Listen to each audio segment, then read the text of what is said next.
of an act by a person who is legally bound to perform the same cannot be consideration for the contract. Here, promise to pay money to witness is void, for it is without consideration. एक example दिया है, देखो, किसी witness को promise करना पैसा देने का, ये वॉइड कॉन्ट्रैक्ट हो जाएगा, क्योंकि विटनेस का काम क्या है? विटनेस का काम ये है कि वो जाकर कोर्ट में सच सच बताए जो भी उसने देखा है. This is what he is legally bound to perform. और सबको मालूम है कि विटनेस का काम क्या है. और आप विटनेस को एक प्रॉमिस दे रहे हो पेमेंट करने का, कुछ एक्स्ट्रा मनी देने का या मनी देने का, तो आपका ये प्रॉमिस वॉइड हो जाएगा because it is without consideration. बराबर, वो विटनेस वैसे भी जाकर, बरोबर है, जो बोलना चाहता है कोर्ट में वही बोलेगा, तो आप उसको अलग से प्रॉमिस क्यों करो पे करने का? तो आपका अलग से प्रॉमिस करना ये वॉइड हो जाएगा because it is without consideration. उसके बदले और कुछ एक्स्ट्रा काम होने वाला नहीं है. Hence such contract is void for want of consideration. Similarly, अब सिमिलरली के बाद एग्जांपल देखो, जो मैंने एडवोकेट का दिया था ना बच्चों, एडवोकेट का, वैसे ही ये देखो, सिमिलर एग्जांपल है. देखो, similarly an agreement by client to pay to his counsel. लिख के रखो, काउंसल मतलब काउंसिलर, उसको जो काउंसिलिंग कर रहा है, एडवोकेट, वकील, चार्टर्ड अकाउंटेंट, कुछ ही बोल सकते हो, जिससे वो सलाह ले रहा है. Similarly an agreement by client to pay to his counsel after the latter has been engaged a certain sum over and above the fee. See the sentence, certain sum over and above the fee. यानी जो उसकी फी है उसके अलावा और extra अगर पैसा देने का क्लाइंट प्रॉमिस करता है, तो क्लाइंट का ये प्रॉमिस वॉइड ठहराया जाएगा बिकॉज उसके बदले there is no consideration. In the event of success of the case would be void since it is without consideration. ये जो सिमिलरली से मैंने पढ़ा ना बच्चों, इसको अच्छे से मार्क करके रखो. एडवोकेट वाला एग्जाम्पल है, उसके फी के अलावा ऊपर और कोई पैसा देने का अगर हम उसको एग्रीमेंट करते हैं, मैंने पैसे की जगह 25% लैंड वाला एग्जाम्पल लिया था, but idea is the same, concept is the same. I hope you understood this example. And बच्चों, किसी भी विटनेस को प्रॉमिस करना पैसे देने का, ये अपने आप में वॉइड हो जाता है. कारण ये है कि विटनेस का काम ही है कि जाकर सच सच कोर्ट में बताना. That is what he is legally bound to perform. And आप उसको प्रॉमिस कर रहे हो कुछ पेमेंट करने का, तो ये जो प्रॉमिस कर रहे हो पेमेंट करने का, ये वॉइड हो जाएगा क्योंकि इसके बदले सामने वाले से कोई कंसिडरेशन नहीं आएगा एक्स्ट्रा. उसको जो करना है वही वो लीगली करेगा. सो ये लाइन भी बहुत फेमस है, promise to pay money to witness is void.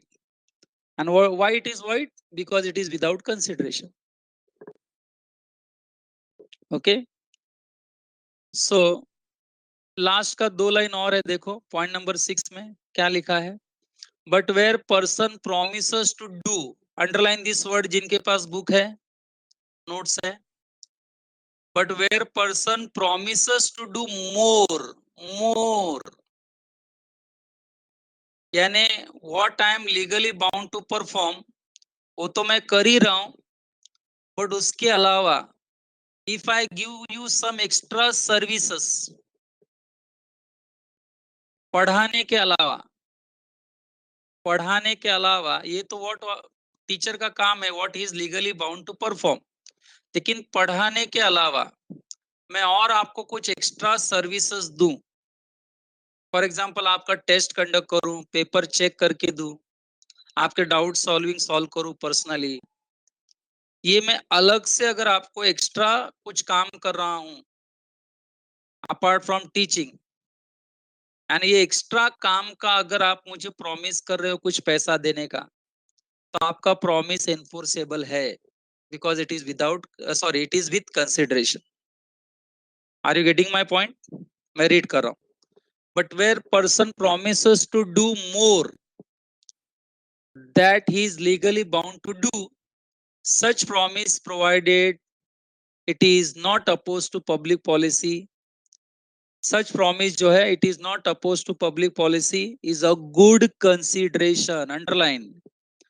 What do you mean by good consideration? Can you write one word answer for this? Wrong answer चलेगा. What do you mean by good consideration?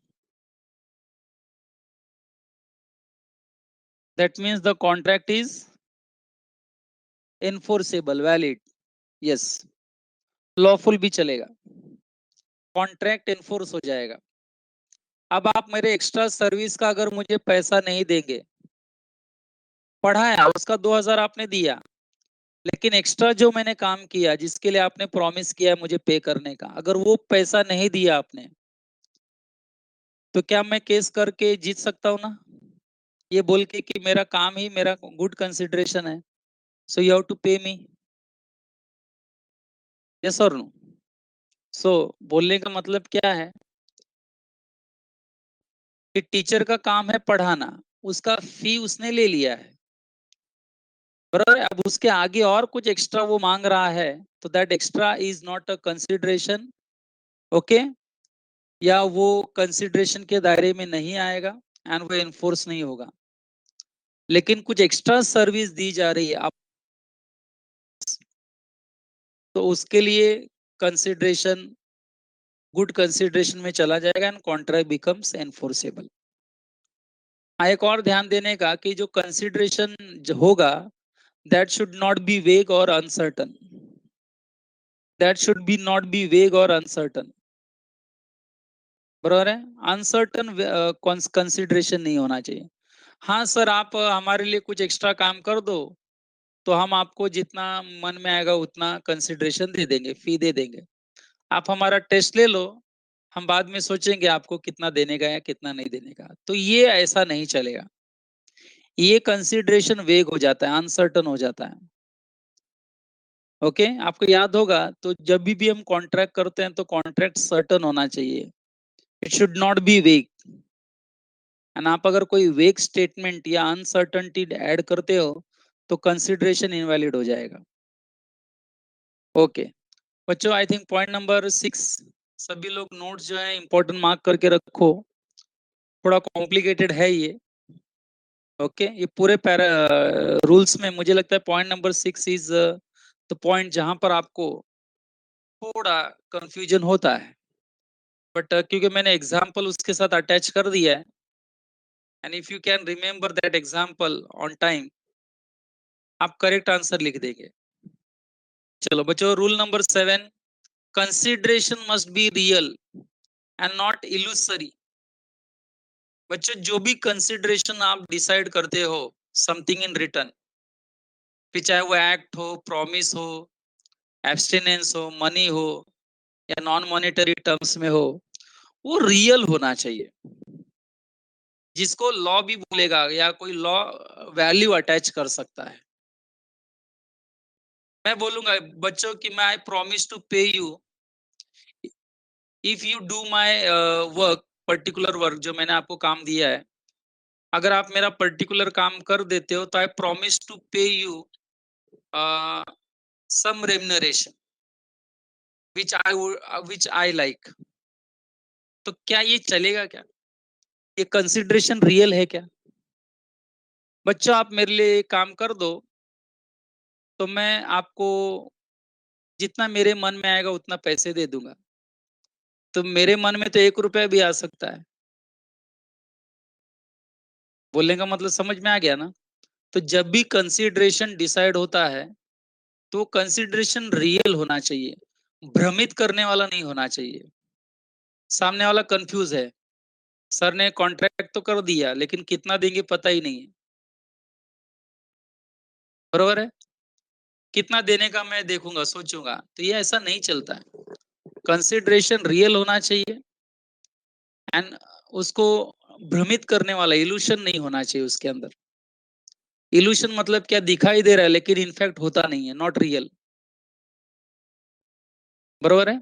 So consideration कभी भी जब decide होता है तो वो real होना चाहिए, उसको कोई वैल्यू अटैच करनी चाहिए।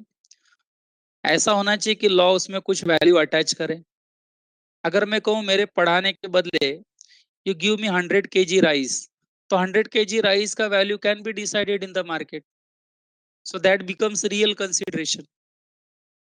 लेकिन मैं कहूँ कि सर आप हमें पढ़ाओ, पढ़ाने के बाद हम सोचेंगे क्या देना है आपको, तो फिर ये कंसिडरेशन रियल नहीं है, ये इलूसरी कंसिडरेशन है।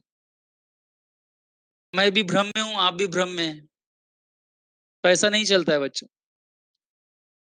सो consideration must be real and must not be illusory. It must be something to which law attaches some value. देखो मैंने अभी अभी बोला example, if it is legally और physically impossible then it is not valid consideration.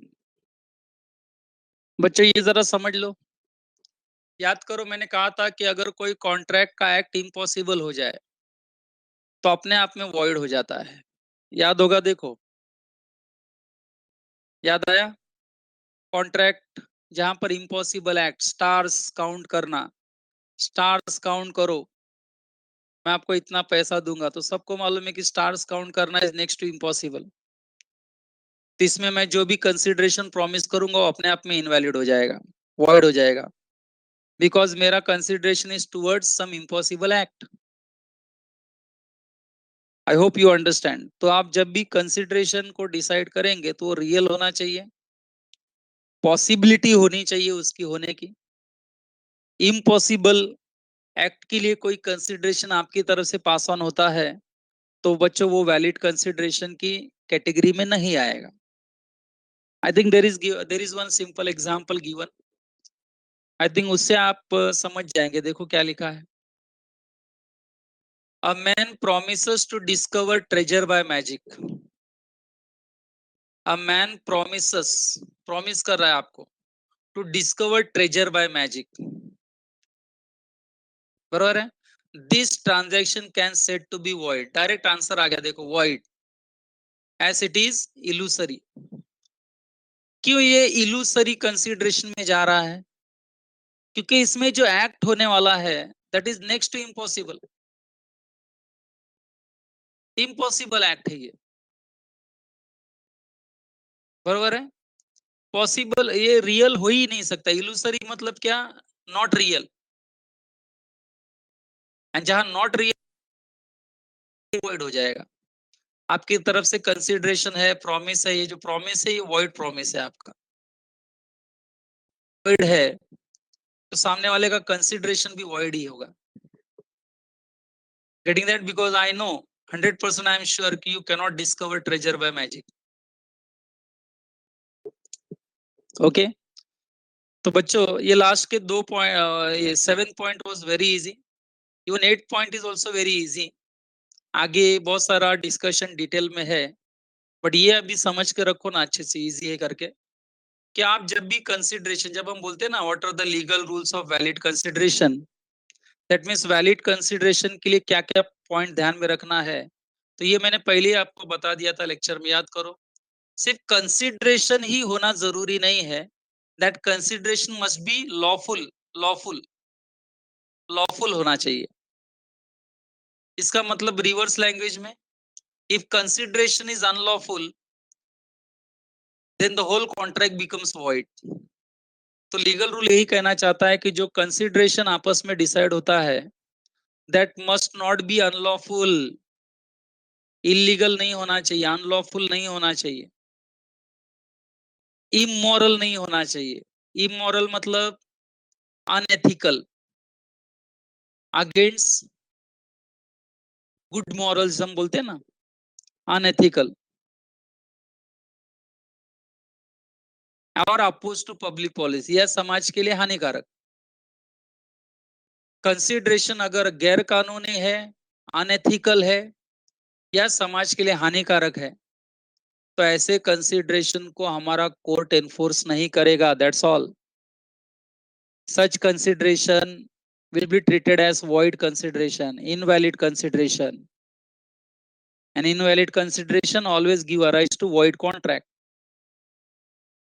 Okay, ध्यान दो, oppose to public policy मतलब समाज के लिए हानिकारक, immoral, against human values, unlawful मतलब गैर कानूनी, जिसको लॉ परमिट नहीं करता है।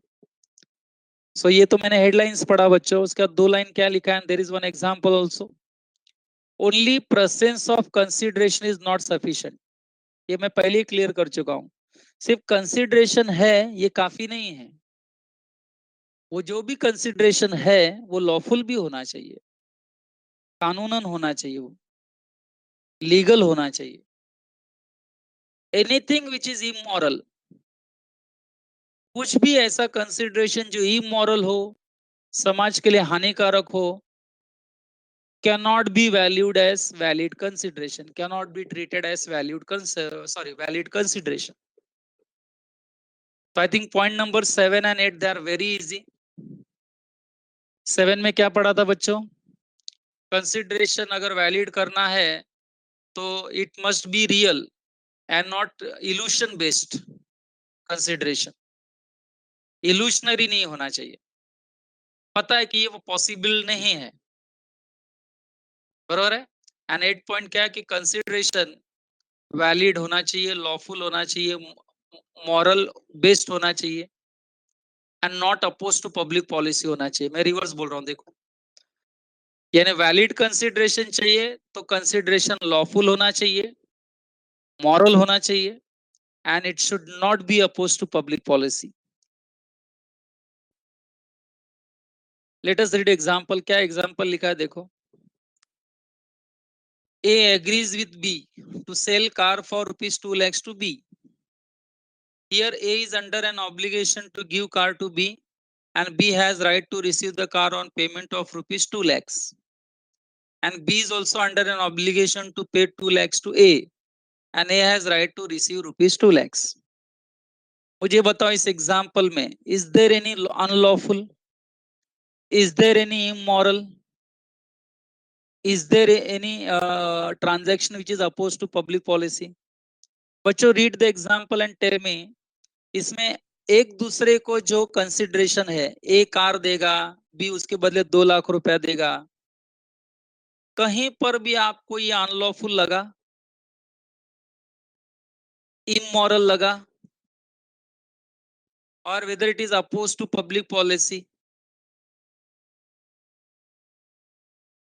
कुछ लगा आपको? नहीं।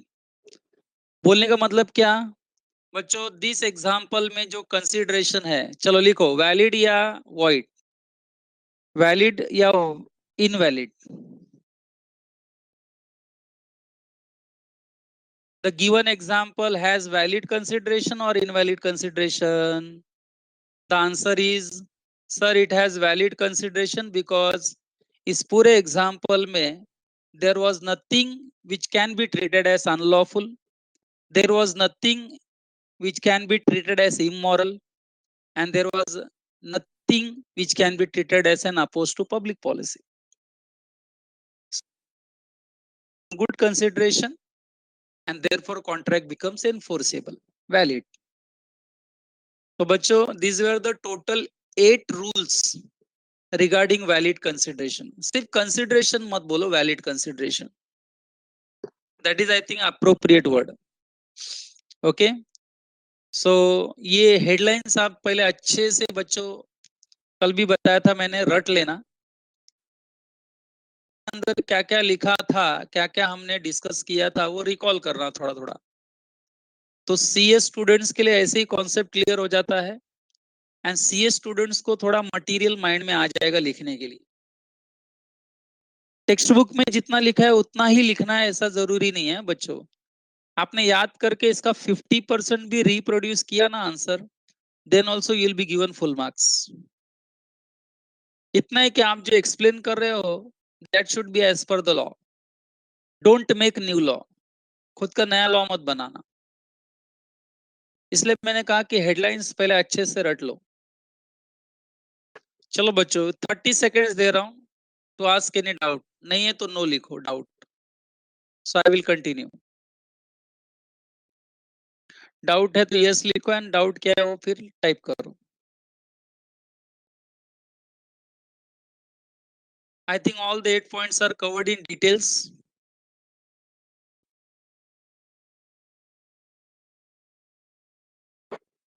Okay.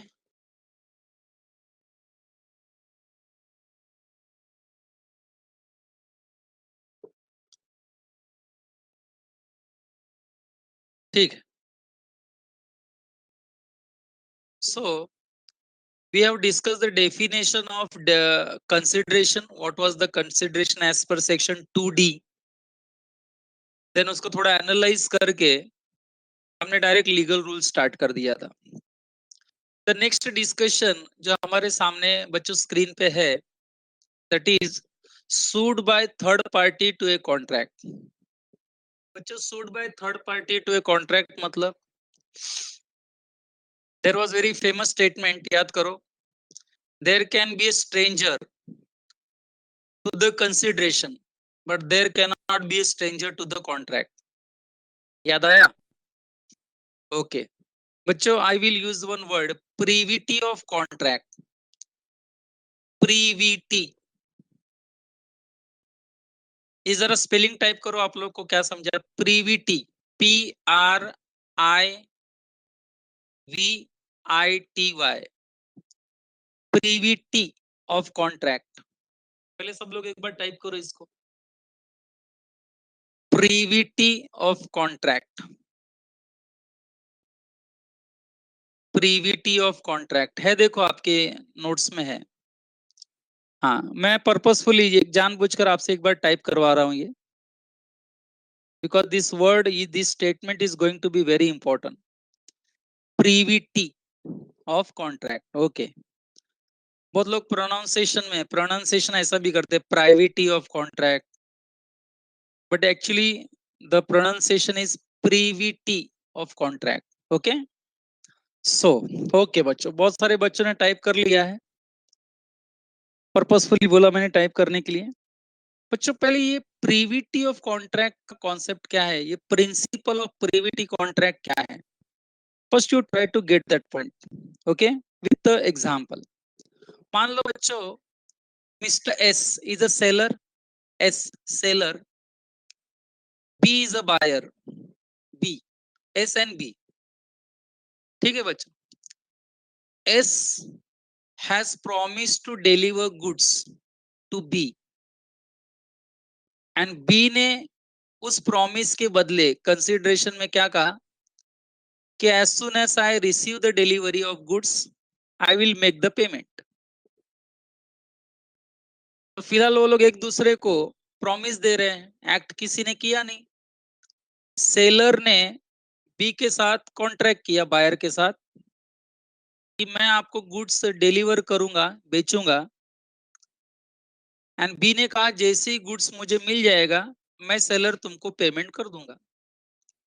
तो ये दो लोगों के बीच का कॉन्ट्रैक्ट है, S and B, seller and buyer. अब बच्चों सेलर ने अपॉइंटेड डेट पर गुड्स डिलीवर कर दिया, यानी सेलर ने अपना प्रॉमिस फुलफिल कर दिया, लेकिन बी ने पेमेंट नहीं किया. तो इसका मतलब बी ने पेमेंट नहीं किया जैसा कि उसने प्रॉमिस किया था, तो इसको हम कहेंगे कि बायर ने ब्रीच ऑफ कॉन्ट्रैक्ट किया, कॉन्ट्रैक्ट तोड़ा. एंड यहाँ बायर के कॉन्ट्रैक्ट तोड़ने के वजह से सेलर को पूरा राइट है कि वो कोर्ट में जाकर बायर के ऊपर केस करके अपना पैसा रिकवर कर सकता है. क्यों सेल कर सकता है? क्योंकि seller and buyer are contracting parties, and उनका contract was based on privity of contract. यानी बच्चों what I am trying to explain, privity of contract मतलब only contracting parties have right to file suit on each other. समझे बच्चों मैंने क्या कहा? Privity of contract का मतलब only contracting parties have right to file suit on each other. कोई और व्यक्ति रहेगा सेलर एंड बायर के अलावा कोई थर्ड पार्टी रहेगी तो थर्ड पार्टी को इस कॉन्ट्रैक्ट से कोई लेना,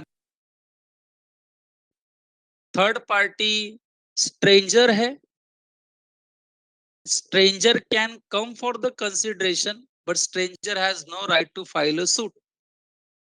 यहां बायर ने अपना प्रॉमिस फुलफिल नहीं किया तो केस कौन कर सकता है? Only seller. सेलर ने अगर अपना प्रॉमिस फुलफिल नहीं किया तो कौन केस कर सकता है? Only buyer. क्योंकि प्रीविटी ऑफ कॉन्ट्रैक्ट ऐसा कहता है। प्रीविटी ऑफ कॉन्ट्रैक्ट कहता है कि यहाँ only contracting parties have right to file suit on each other. पढ़ाई के लिए इसमें मेहनत तो सब करते हैं, लेकिन स्मार्ट स्टडी कौन करता है? प्री एग्जाम ऐप के साथ बनाइए अपनी तैयारी super smart. Pre exam app देता है वाइड रेंज के एग्जाम्स की तैयारी, जैसे JEE, NEET, CAT, CA foundation, CS CET, banking, railway, SSC, MBA entrance, SYJC, com, TYB com और भी बहुत कुछ।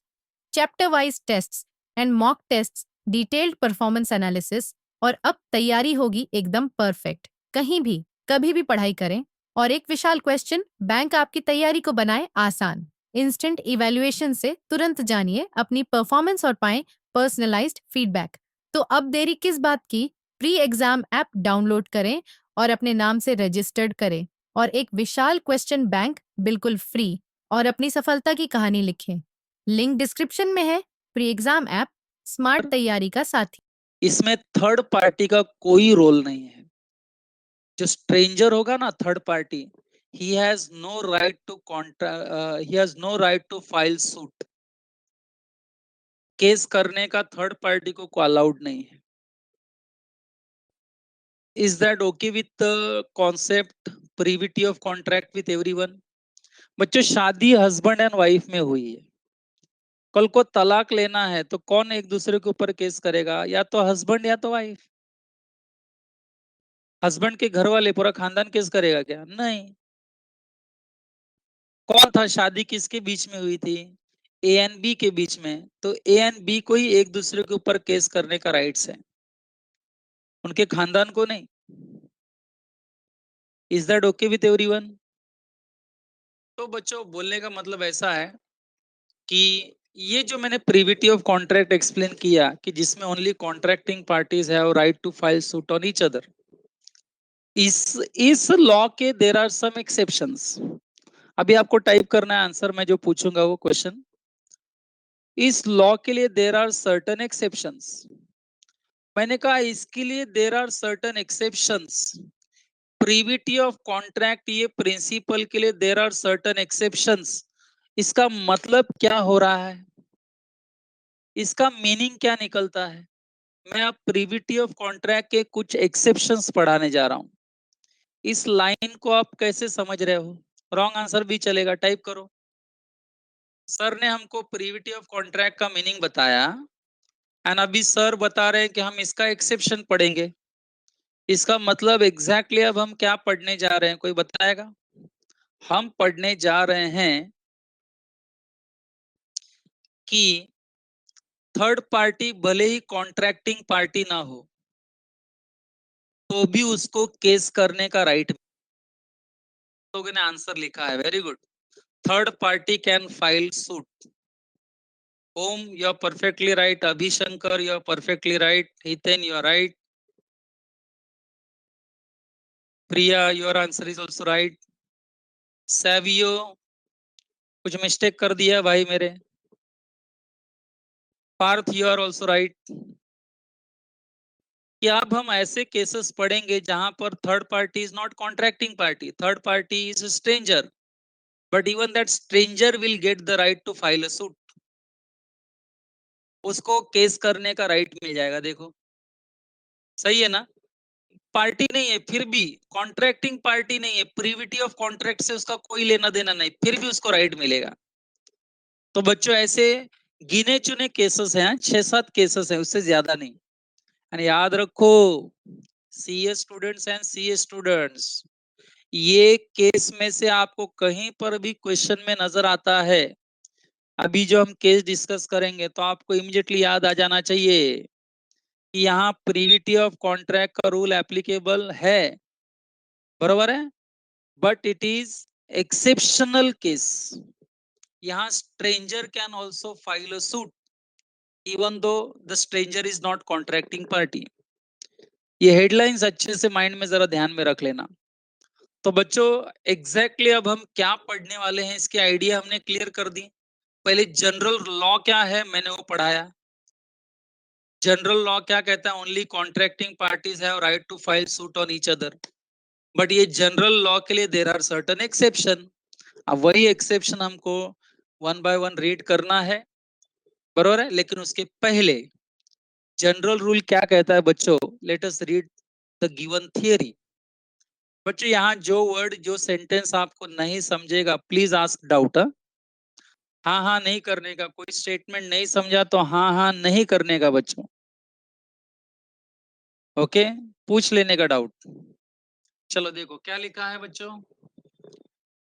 दो under Indian contract act 1872 the consideration for an agreement may proceed from third party. ये हमने पढ़ा. Third party stranger can come for consideration but stranger cannot come for the filing suit. There can be a stranger to a consideration but there cannot be stranger to a contract. पढ़ा था कि नहीं हमने. हाँ. So consideration for an agreement may proceed from third party. The third party cannot sue on contract. Third party को कोई right नहीं कि वो केस कर सके उस कॉन्ट्रैक्ट को लेकर. उस कॉन्ट्रैक्ट को लेकर वो कंसिडरेशन दे सकता है बट उस कॉन्ट्रैक्ट के ऊपर केस नहीं कर सकता. Only person who is party to a contract can sue on it. Privity of contract समझ में आ रहा है बच्चों. Only person who is party to a contract can sue it. Thus the concept of stranger to a consideration is valid and different from stranger to a contract. ये sentence हमने पढ़ा था लीगल रूल्स में point number 2 में, याद करो. There can be a stranger for the consideration but there cannot be a stranger for the contract. Okay, यानी अभी हम जनरल रूल पढ़ रहे हैं बच्चों. Third party has no right to file suit because third party is not contracting party. Example दिया है देखो, try to understand the example. P who is indebted to Q. P who is indebted to Q मतलब P को कुछ पैसे देने के बाकी हैं Q को. P ने क्या किया, sells his property to R. P जो Q नाम के व्यक्ति को कुछ पैसा देने का बाकी है, P ने क्या किया, अपनी प्रॉपर्टी R को सेल कर दी. एंड R ने प्रॉमिस किया कि मैं P का पैसा Q को दे दूंगा. बच्चों केस समझा कि नहीं सबको, पहले वो बताओ. P who is indebted to Q sells his property to R and R promises to pay off the debt amount to Q. तो यहां बताओ Q नाम के व्यक्ति को पैसा कौन देने वाला था पहले. Q का डेटर कौन था, टाइप करो P. लेकिन अब Q को कौन प्रॉमिस कर रहा है पैसा देने का, R. R बराबर है. Yes you are right, everyone is right. सभी ने करेक्ट आंसर टाइप किया है R. लेकिन हुआ क्या देखो, इफ R फेल्स टू पे, आगे चल के R अगर फेल हो जाता है पे करने को Q को, then in such situation Q has no right to sue as R is क्या बोलो stranger to the contract. R ने पैसा नहीं दिया तो Q किसको पकड़ेगा, R को ही पकड़ेगा कि P को पकड़ेगा.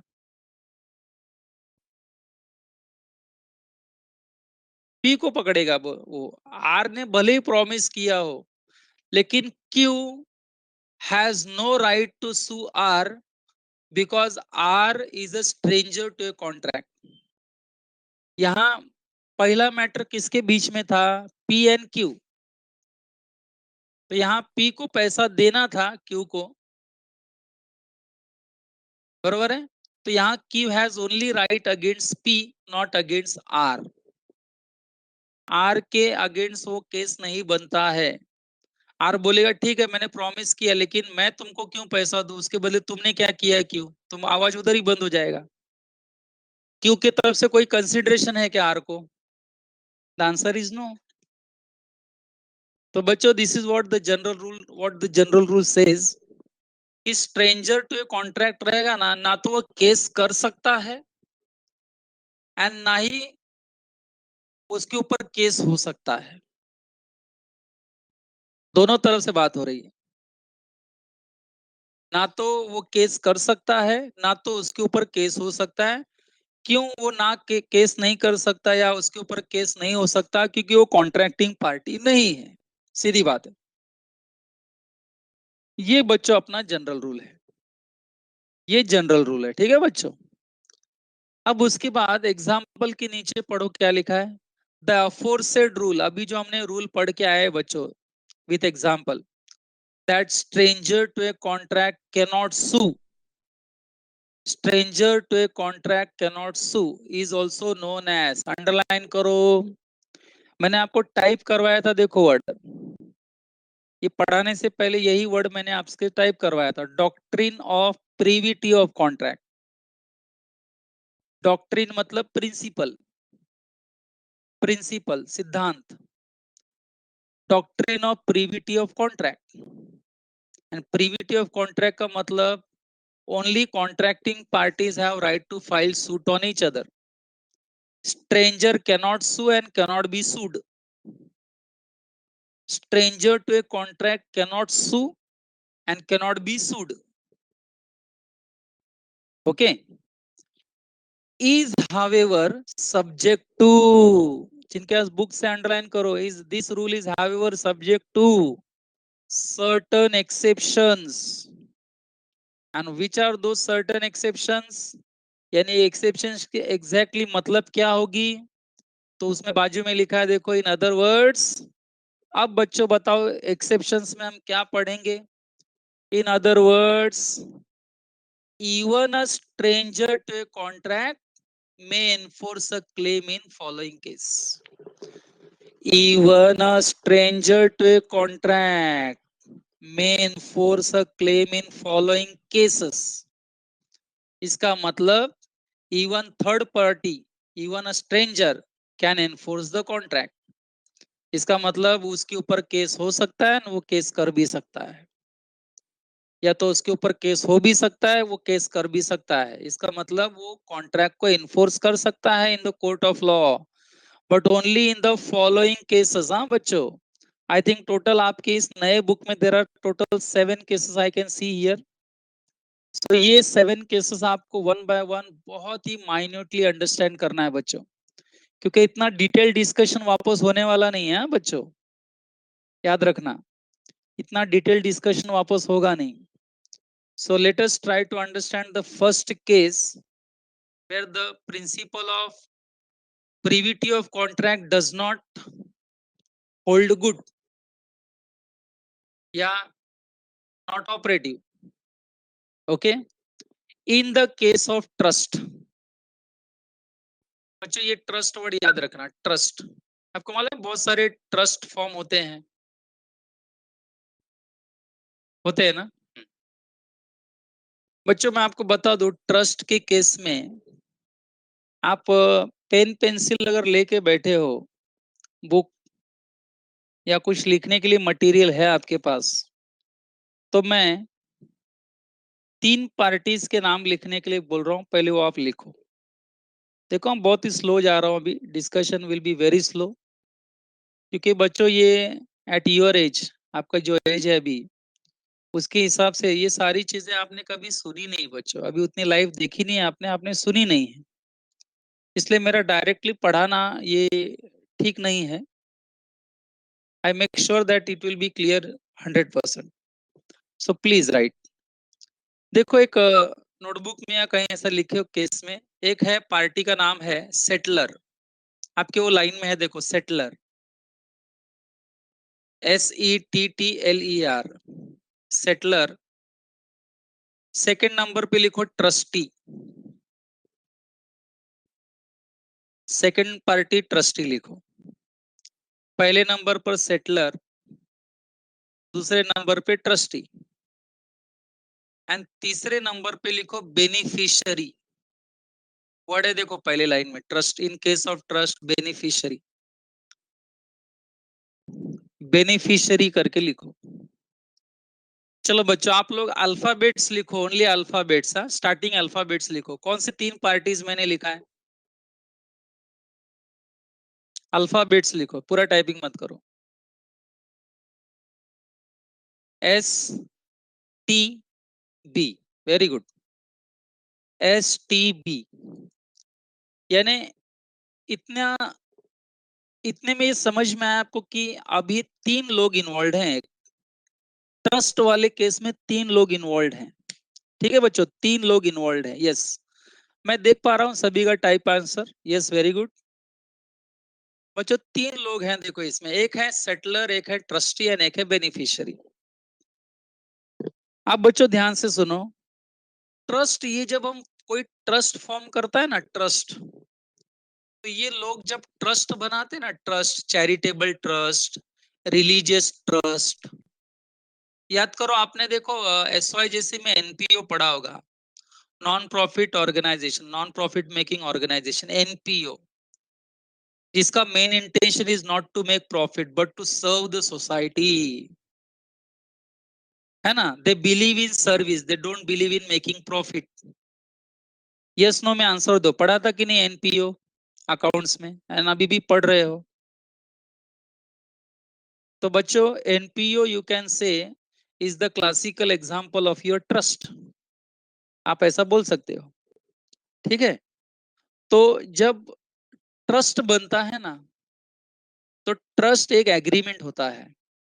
देखो हाँ बच्चों ध्यान दो, ट्रस्ट एक एग्रीमेंट होता है, राइटिंग में होता है, राइटिंग में।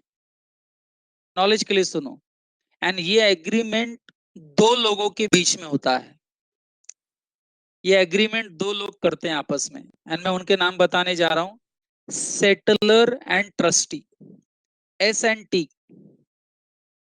इसका मतलब S&T जब ट्रस्ट फॉर्म करते हैं, जहां पे ट्रस्टी जो हैं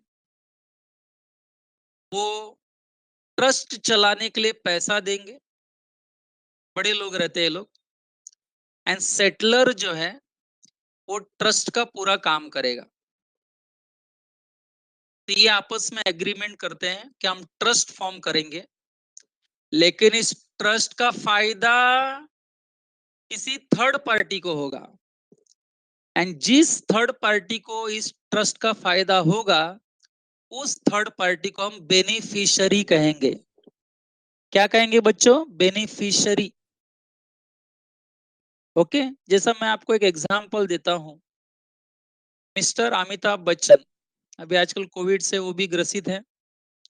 इन्होंने उत्तर प्रदेश में जाकर एक ट्रस्ट बनाया, एक कमेटी बनाई, एंड वो ट्रस्ट को क्या कहा, वो ट्रस्ट में इन्होंने क्या एग्रीमेंट किया, अमिताभ बच्चन ने, अमिताभ बच्चन ट्रस्टी है उसके, तो अमिताभ बच्चन ने क्या कहा, मैं 10 करोड़ रुपीस देता हूँ।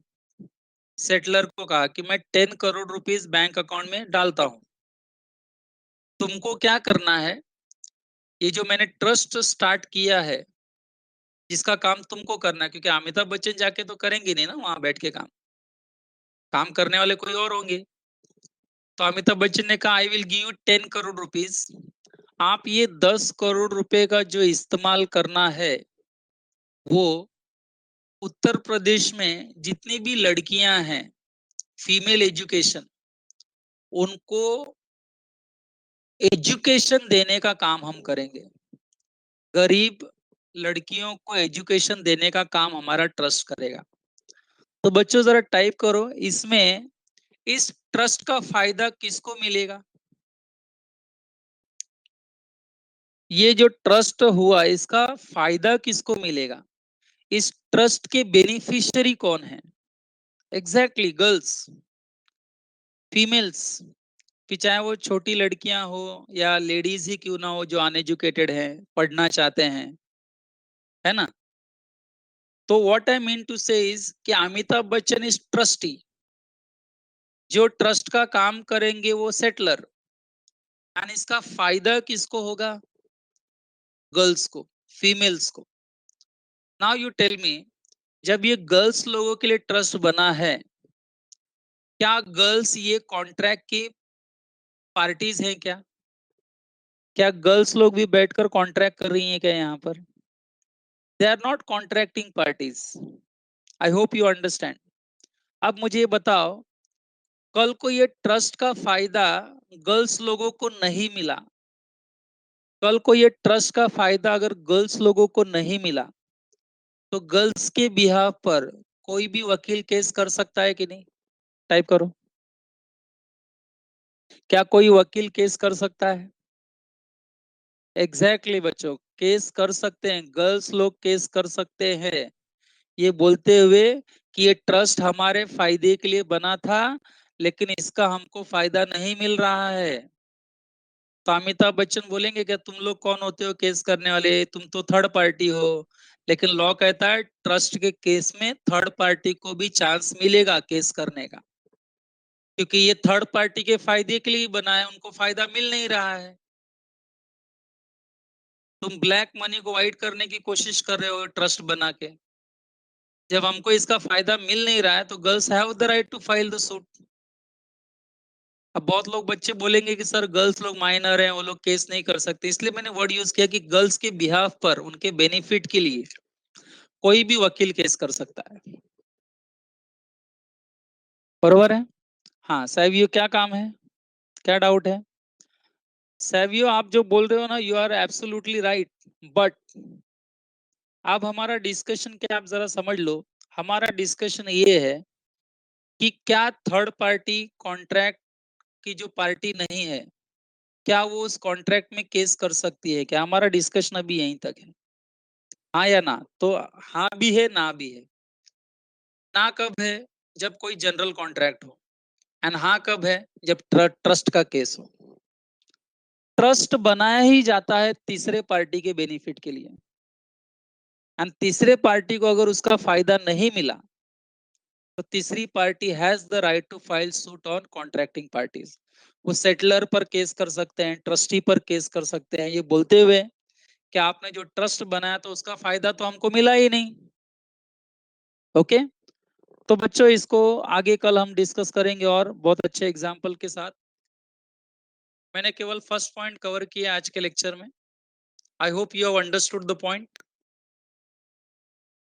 ओके, अगर आपको कोई डाउट है तो कल पूछ लेना बच्चों, एक साथ। अब तक कंसिडरेशन के जो 3 या 4 लेक्चर हो गए हैं स्टार्टिंग से, उसको जरा रीड करेंगे तो आगे का और जो सिंपल डिस्कशन एकदम इमीडिएटली क्लियर हो जाएगा। वो सब पिछला जो पढ़ा है वो याद रहना चाहिए आपको। Right now we are discussing some out of track discussion examples, exceptional case, जहां पर सैवियो आपका डाउट जायज है, लेकिन these are the exceptional case. Okay, and exceptional case में लॉ रिवर्स हो जाता है, सबको मालूम है वो। यस, और कोई डाउट तो नहीं है ना? चलो बच्चों, एक मिनट, हाँ? कोई डाउट लिखा है लगता है। ओके सर, पर वो काम पर sir please send the PDF. हाँ निकेत, कल मैंने बताया था मैडम को, भेजे नहीं क्या आपको? ईमेल आईडी तो होगा ना उनके पास? ठीक है, देखता हूँ। हाँ, मैं अनिकेत वापस बोलता हूँ मैडम को एक बार। ठीक है, कल भेजे नहीं लगता है, मैंने बोला था कल मैडम को। ठीक है, मैं एक बार फिर बोलता हूँ उनको। Okay student, so we will meet tomorrow. Thank you very much, take care.